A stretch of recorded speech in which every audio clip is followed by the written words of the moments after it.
থেকে 10 বছর পর বাড়ি আসলো আবির।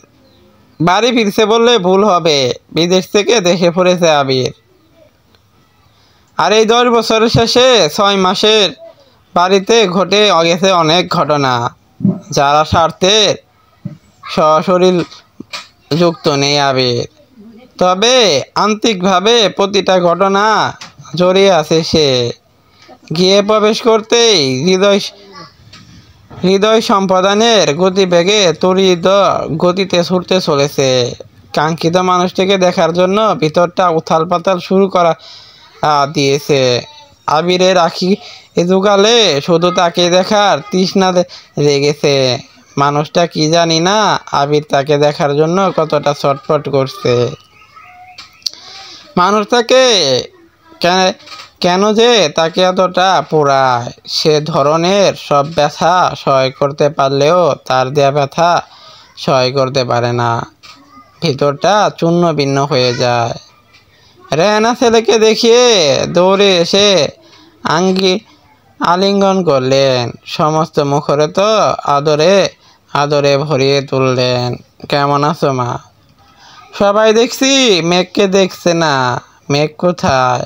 পাজিটা সারাক্ষণ আমাকে জ্বালিয়ে এখন কোথায় লুকিয়ে আছে? আবিরের কথায় রেহানা আর চোখ বন্যার দিকে তাকালো। বন্যার মস্তিষ্ক নিহত দাঁড়িয়ে আছে, বন্যার হাতে মেঘের ফোন।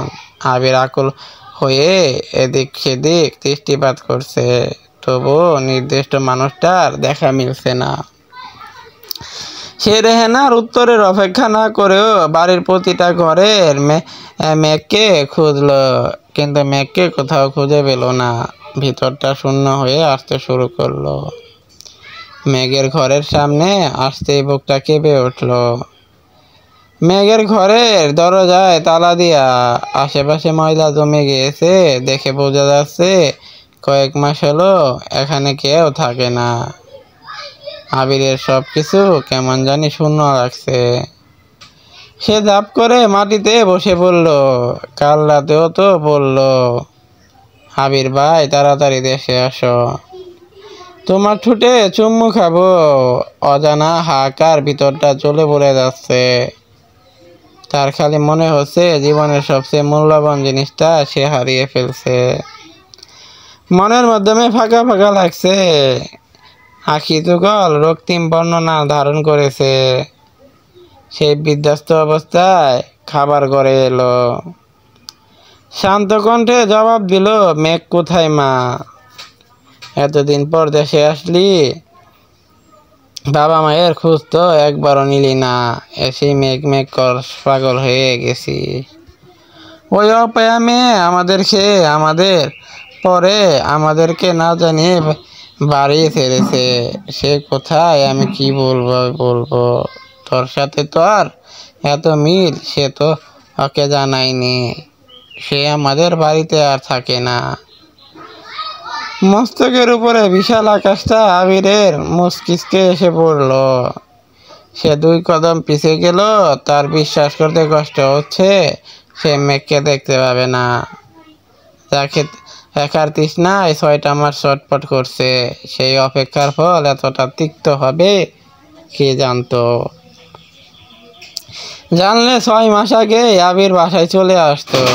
6 মাস ধরে মেঘ বাসায় নেই, তাই তো। ছেলের কথায় চমকে উঠলেন রেহানা।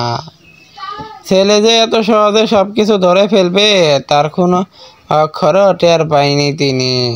এখন সে ছেলেকে জবাব দিবে। ভয়ে পুরো শরীর অবশ হয়ে আসছে। বন্যার হাতে মেঘের ফোনটা দেখতেই আবিরের ভিতরটা মোচড় দিয়ে উঠল। সে ক্ষেপ করে বন্যার থেকে ফোনটা কেড়ে নিয়ে বলল, মেঘের ফোন তোর কাছে কেন বন্যা?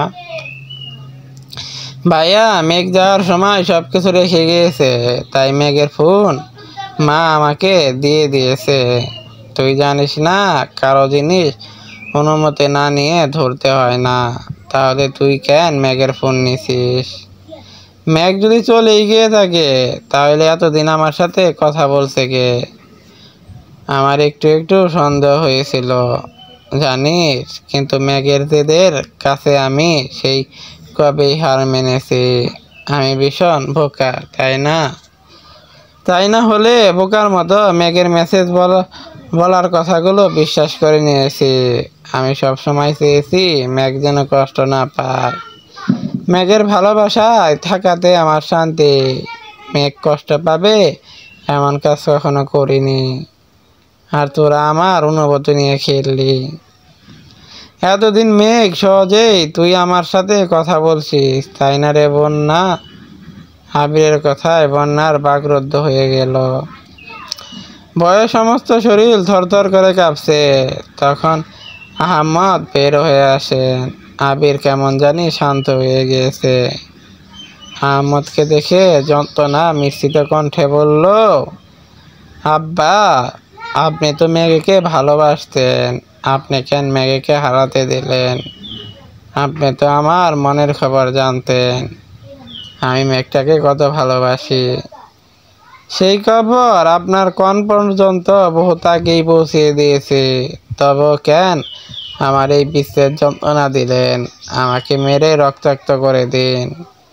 আমি সব টাকা পয়সা আপনারা নিয়ে নিন, আমাকে পথের ভিখারি বানিয়ে দিন, তবু আমার মেঘকে আমার কাছে ফিরিয়ে দিন আব্বা।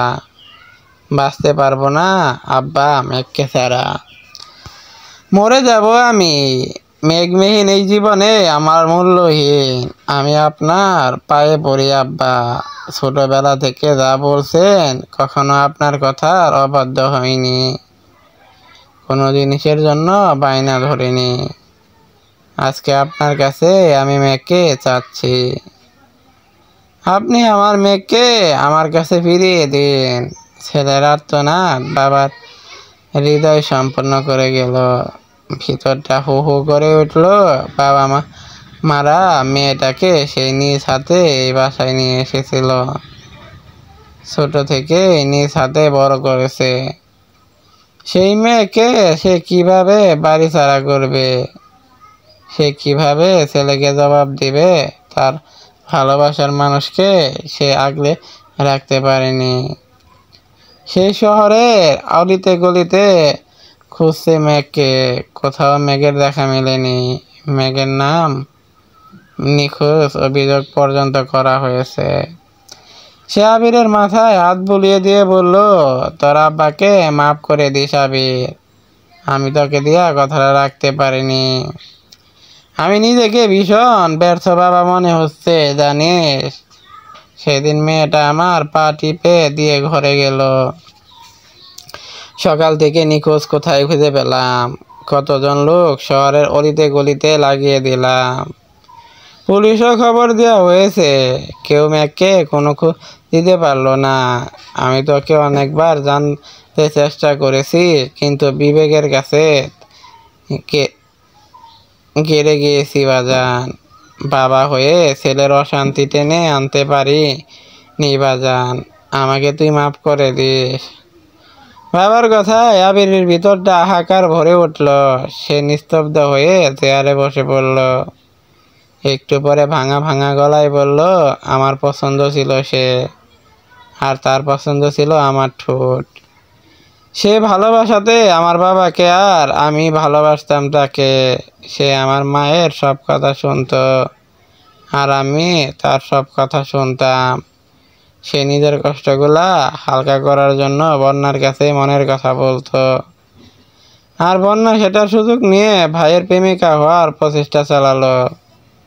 আবিরের কথায় বন্যা মুশকিলকে ঝনঝন করে উঠল। আহম্মদ লজ্জায় মাথা নুয়ে নিল। ছেলে আজ দিশেহারা হয়ে গেছে। তার লাজুক ছেলেটা নির্লজ্জ কথাবার্তা বলতে দ্বিধাবোধ করছে না। বন্যা কান্নায় মিশ্রিত কণ্ঠে বলল, আমাকে তুমি মাফ করে দাও ভাইয়া, আমি তোমার সাথে এমন করতে চাইনি, আর মেসেজগুলো আমি করিনি। মা আমার থেকে সব কিছু শুনে মা তোমার সাথে মেসেজ করেছে। মা যখন কাজ করছে তখন আমাকে দিয়ে তোমাকে মেসেজ দিয়েছে। বন্যার কথায় রেহেনার হুয়াকার দিয়ে বলল, দিছি, বেশ করেছি। ওই 2 টাকা মেয়ের জন্য আবির এখন আমাকে খুন করবে নাকি? বাইরের মেয়ের জন্য সেই দিন আমাকে খুন করতে পারে, তাহলে আমি ছেলের হাতে খুন হতে রাজি আছি। রেহানার কথা শেষ হতে আবির খাবার আর ঘরটাকে চূর্ণ বিন্যাসন্ন করে দিতে শুরু করলো। আবিরের ভয়ঙ্কর রূপ দেখায় সবাই অন্তর আত্মা কেঁপে উঠল। আবির একটু পর শান্ত হয়ে গেল। পরিবেশ নিস্তব্ধ হয়ে গিয়েছে। রক্তিম চোখে একবার মায়ের দিকে দৃষ্টিপাত করলো। রক্তপাত হৃদয় নিয়ে নিজেকে কক্ষ প্রবেশ করে দরজা লাগিয়ে দিল।